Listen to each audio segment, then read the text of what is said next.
Zhang Wei had never been one for excitement. A self-proclaimed, mid-level coder, his days unfolded with predictable regularity: wake up, check emails, drink a lukewarm coffee, sit through the daily meeting, and spend hours pushing bits of code around until something worked, at least until the next bug broke everything again. His life was a string of repetitive tasks in a world full of people who seemed just as uninspired as he was. It was the kind of job that neither thrilled him nor left him feeling like he was contributing to the grand scheme of things. He'd long accepted that his place in the world was behind a screen, fixing things no one cared about, but tonight?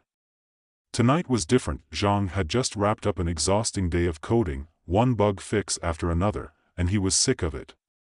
His manager had sent him an email reminding him about a new project that he would have to oversee the next week. The words "new" and "oversee" hung in the air like the ghost of more work he didn't want. He stared at the glowing blue of his computer screen, feeling an absurd mix of frustration and boredom that had settled in his bones like some form of cosmic fate. He'd finished his work early that night. He should have gone home, but he stayed. The office was nearly empty now, everyone else long gone, and the usual hum of idle chatter was replaced by the occasional click of his keyboard. He scrolled aimlessly through a digital gaming forum, his mind wandering, seeking distraction. Then, he found something odd, a forum thread titled, "How to Control the Game." It was buried deep in the most obscure corner of the internet, a place where weirdos and dreamers came together to discuss the impossible. Most of the thread was filled with nonsense, but a few lines caught his eye. He leaned closer, squinting at the screen. The thread had started years ago, and the final post had been added just a few days ago by someone named Bylong123. The message read, "To control your universe, you first need to change the code." Zhang thought it was just a bad joke, a hacker's boast, or a random thread about cheating in games. But then, in the comments section, he found a string of code, a simple, elegant, almost poetic script. It looked like a modification to a popular open-world game. Normally, he would have closed the page, but something about it intrigued him. Maybe it was the late hour, maybe it was the sheer boredom of his own life, but Zhang felt compelled to copy the code. What happened next was absurd. He pasted the code into his computer's terminal window, fully expecting it to do nothing, or maybe crash his system in the worst case. But the screen flickered for a split second, then, unexpectedly, the entire office environment around him changed. Zhang blinked, eyes adjusting to the new scene. The fluorescent lights above seemed to dim, and before him, a tropical beach unfolded like a dream. Waves crashed softly on the shore. A gentle breeze stirred the palm trees. He could hear the sound of seagulls and the faint hum of ocean currents, all around him, inside his computer monitor. His office chair had somehow turned into a lounge chair, and his desk, once piled high with empty coffee cups and printed reports, was replaced with a sandcastle. The keyboard and mouse in his hands now felt like relics of some other world, irrelevant in the surreal scene unfolding before him. What the hell? Zhang murmured, sitting up straight in shock. He reached forward tentatively and touched the beach. The sand was warm, the texture felt almost too real. He stood up, his shoes sinking slightly into the sand, and looked around. The skyline of the city outside his office was gone, replaced by the endless blue of the sea. He rubbed his eyes, convinced it was a trick of the mind, maybe some elaborate screen-saver that his computer had activated for no reason. No. This wasn't a dream. It wasn't a glitch. It was real. He swiveled around, checking his office, but all he could see were the jagged edges of his screen. He poked at the terminal again, but nothing happened. The moment was gone. His heart raced. What had he just done? He frantically opened his computer files, searching for an explanation, but the code was gone, wiped from existence. It was as if it had never been there at all. Did I create that? Zhang whispered to himself. He wasn't sure if he was in awe or simply terrified. Still, something nagged at him. Was this really just a glitch? He tried again. This time, the code was different. A new line appeared, written in an unfamiliar language. It was strange. abstract. Something that felt like it was outside of anything he'd ever seen. Without thinking, he typed it in. This time, his monitor didn't flicker, it rippled, like liquid. A giant thunderstorm appeared overhead. The virtual beach was engulfed in a whirlpool of dark clouds. Lightning streaked across the sky, illuminating his face in flashes. It was chaotic, intense, everything he controlled with a single stroke. Zhang laughed. It was so ridiculous. What was happening? What was this world? The storm didn't last long.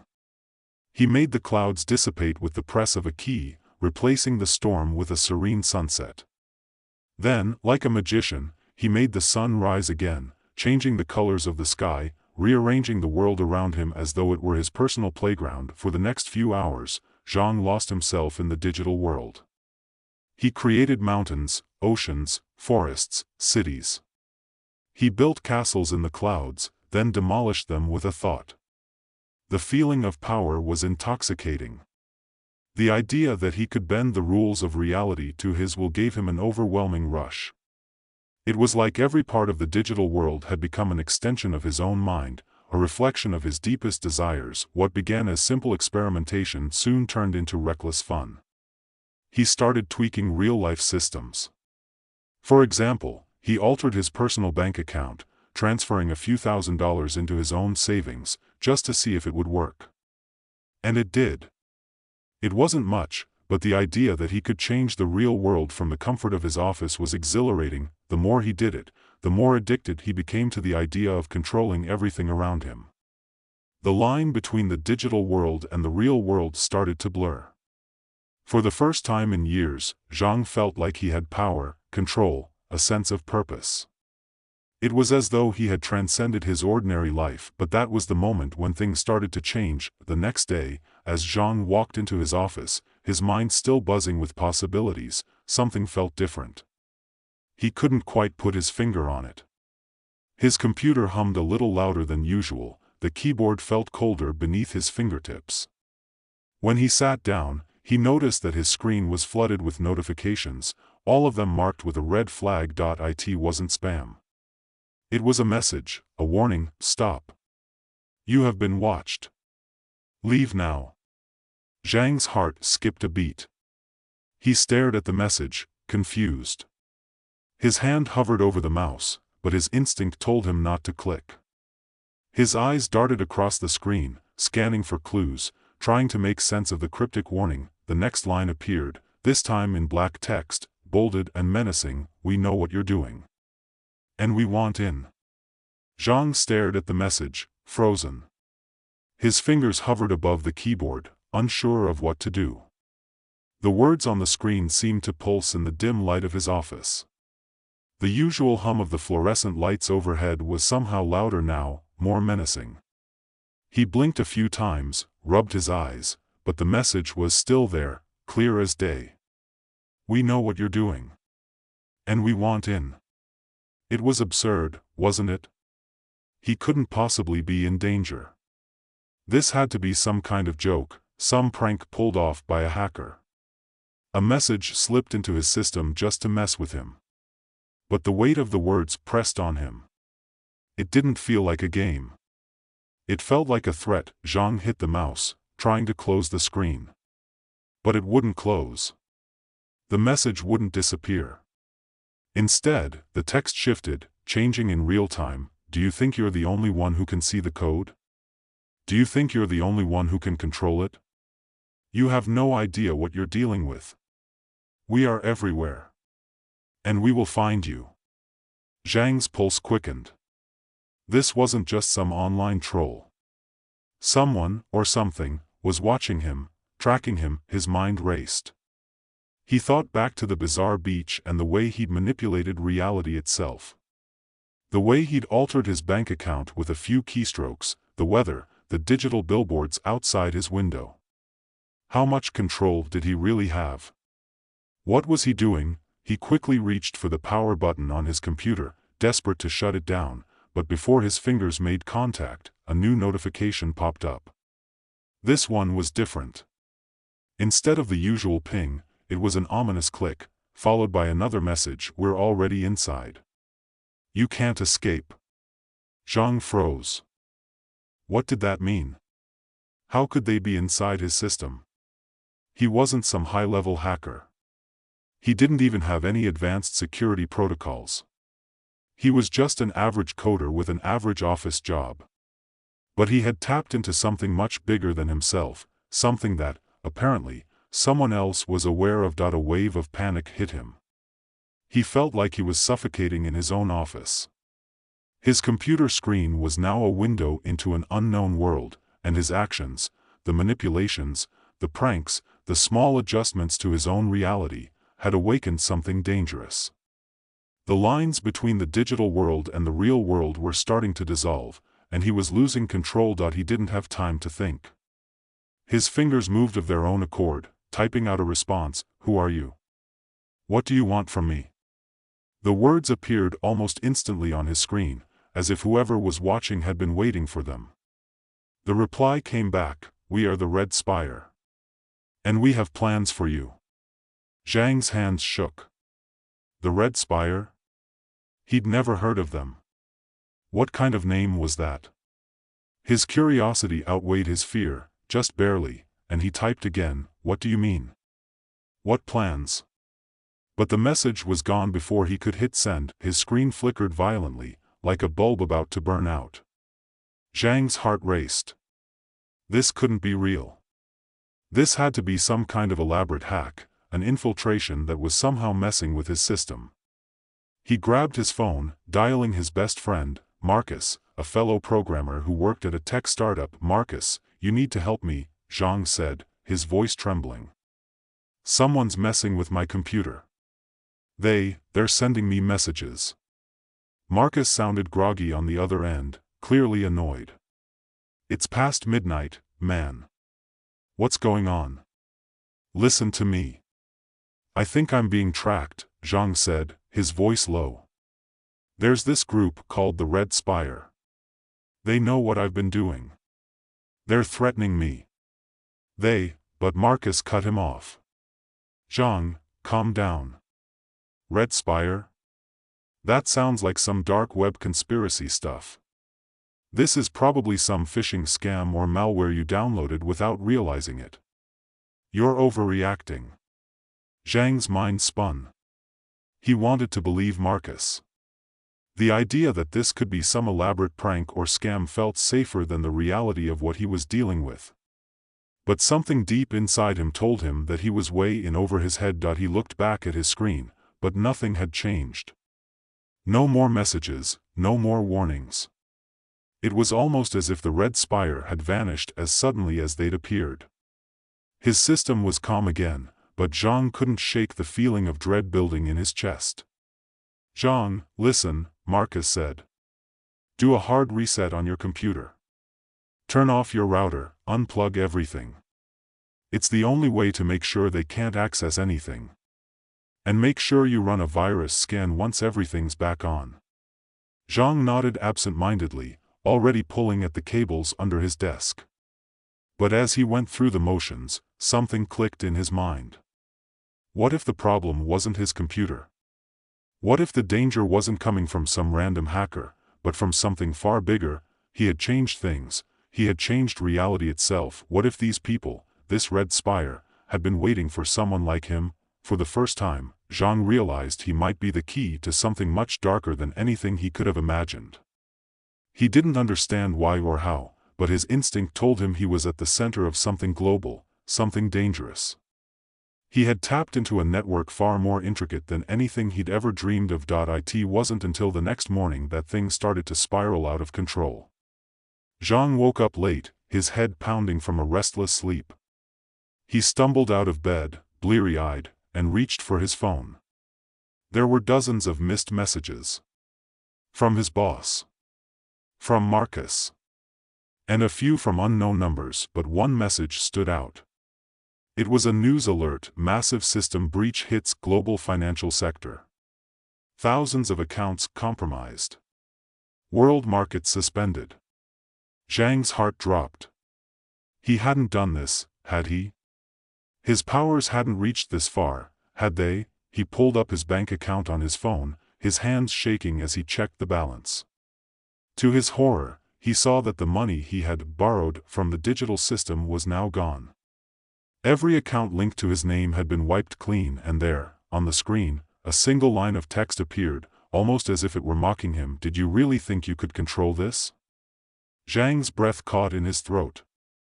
His fingers trembled as he turned on his computer. The screen was black, then flickered, and the familiar terminal window appeared. The red spire had returned. "We're just getting started." Zhang's heart raced as the message flickered on his screen. "We're just getting started." The words seemed to burn into his mind, each syllable a reminder of how deeply he had underestimated the power he was messing with. He felt a chill run down his spine.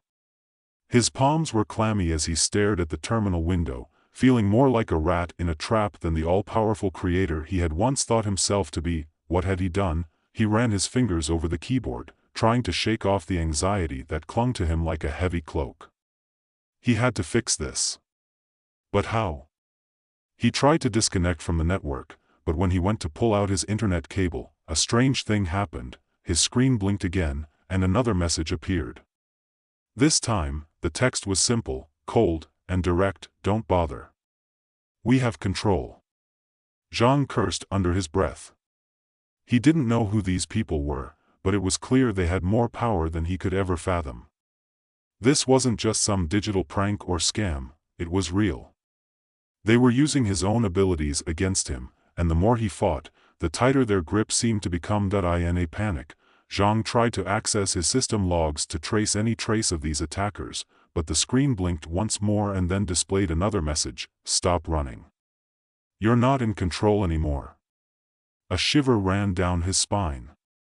The words stung more than the others. They were right. He had thought he was the one calling the shots, but now it felt like he was playing their game, not the other way around. He had thought his ability to bend the digital world to his will was something he could control, something that made him powerful. But now, that power was slipping through his fingers, vanishing like sand in a windstorm. For the first time since he had stumbled into this virtual nightmare, Zhang felt the true weight of his actions. The things he had done, altering the digital systems, messing with real-world infrastructure, had consequences. He was no longer in control. He was in too deep. And the people behind the red spire were now playing for keeps. He had to get out. Without thinking, he slammed the power button on his computer. The screen went black, and for a moment, Zhang allowed himself to breathe. He ran his hands through his hair, trying to calm his racing thoughts. This wasn't a game. It never had been. And now it was too late. But even as the computer powered down, Zhang knew it wasn't over. He had crossed a line, and the red spire had noticed. What started as a joke, tweaking the virtual world, bending the rules, creating a paradise in his own mind, had snowballed into something he could no longer control. They had seen what he could do, and they were determined to exploit him. Zhang slumped into his chair, his mind a whirlwind of thoughts. He needed to think, to figure out a way to regain control. But how? These people, whoever they were, knew everything about him. They were inside his systems, inside his very mind. The idea that he could outsmart them now seemed almost laughable. That's when his phone buzzed. The familiar ringtone jarred him out of his thoughts. He glanced down at the screen, surprised to see Marcus's name. The phone had been buzzing non-stop with messages from Marcus, but Zhang had been too absorbed in his panic to respond. He answered it quickly. "Zhang, where the hell are you? I've been trying to reach you for hours. What's going on? You're not responding to any of my messages. Are you?" "I think I've made a mistake," Zhang said, his voice flat. "A huge mistake. What are you talking about? What's going on?" Marcus demanded. Zhang stood up from his desk and began pacing the room, trying to collect his thoughts. I can control things. At least, I thought I could. I didn't realize how deep this goes. There's an organization, Marcus. The Red Spire. They know about me, and they're using me." There was a pause on the other end of the line, followed by a soft exhale from Marcus. Zhang, what are you talking about? Red Spire? You're losing it, man. You're telling me you've been messing with systems, real systems, and now you're hearing voices in your computer? This isn't you. No, Zhang said, running his fingers through his hair. I'm not crazy. They're real. They're in control of everything I've done. They've been tracking me since. Suddenly, his phone buzzed again. Zhang's stomach dropped. He glanced at the screen. It was a new message from Marcus. Zhang, what did you do?